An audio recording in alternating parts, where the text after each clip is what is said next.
What's up, and welcome back to Interpreting the Stars, where today we're taking a look at the new Jesse Eisenberg comedy called The Art of Self-Defense, which came out to digital this week. And boy oh boy, is this an interesting movie. To give you an idea what this film is all about, Jesse Eisenberg plays a character that you might consider to be less than masculine, or at least the characters in the movie do. After he is randomly attacked at night by a few bikers, he decides to invest in some self-defense practices. First, he decides to purchase a gun, but when he finds out that there's a long waiting period to get that gun, he decides instead to take up some karate lessons in the meantime, both to protect himself and to become the thing that he fears at night. The main thing that attracted me to see this movie was both Jesse Eisenberg in another comedy and the central theme revolving around karate, since I like a good karate film. What I discovered with this film, however, is a big surprise. This film is hilarious. It definitely won't work for everybody since comedy really is a very subjective genre, but I found myself laughing out loud a lot with The Art of Self-Defense, and it was mostly because of how subdued everything was. This is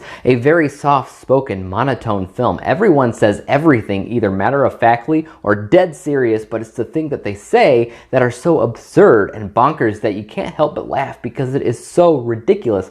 Yet everybody is acting like it's not. For instance, when Jesse Eisenberg's character is first signing up for this karate class, the instructor is inputting his information into the computer system. Nothing wrong there. He asks him how old he is, in which Jesse Eisenberg says, "I will be 36 in 1 month." The instructor takes a look at him, takes a second, and says, "Do you know how much that is in months? The system doesn't do things in years, it does things in months." He then proceeds to take out the calculator, punch in some digits, and he says, "Okay, 36 is 432 months old, minus 1 month." Literally still uses the calculator to figure out what 432 is minus 1, and then he's like, "Okay, you're 431 months old." And the conversation isn't met with any kind of confusion or awkwardness. It just is what it is, which is so ridiculous and hilarious. I swear to God, every other scene in this movie is just as bonkers and ridiculous, and I love the sense of humor in this movie. Again, it's definitely not going to work for everybody, but it's that type of dry and passive humor that works for me, and if that works for you, you will love this movie.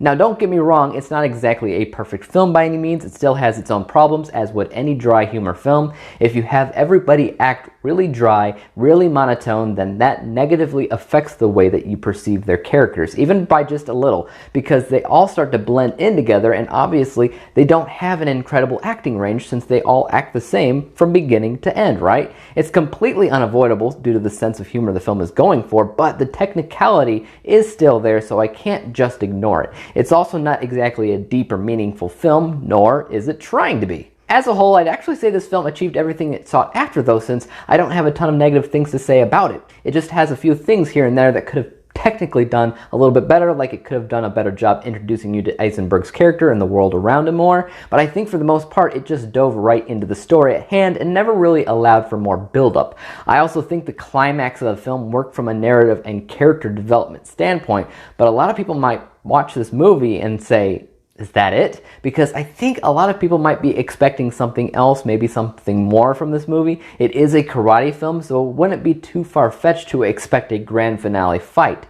Don't, though. Like everything else, it's subdued, it's soft, it's passive. If you take a moment and think about it, you'll probably appreciate it for what it ultimately is and what it ultimately does. That makes this movie nearly highbrow, because even though it is bonkers and ridiculous and silly, you still have to be smart enough and think about what they're going after. It's a layered comedy, and I love what they ultimately did. So I rated this movie 81%, 81 out of 100 possible stars, which is coincidentally the same exact score I gave The Hummingbird Project, which also stars Jesse Eisenberg. From a letter grade perspective, that's a B-. The only other comedy to achieve that letter grade in 2019 was Isn't It Romantic, which I scored 80%. Guys, tell me what you thought about The Art of Self-Defense. Did you see it? Did you like it? Did the jokes work for you? Did they not? As for YouTube, you know what to do. Subscribe to my channel if you like what you saw and you want to see some more. Hit that thumbs up button, as that always helps me out. And don't forget about that little bell icon, because that helps notify you when I come out with my next review, whenever that is. But until then, peace out.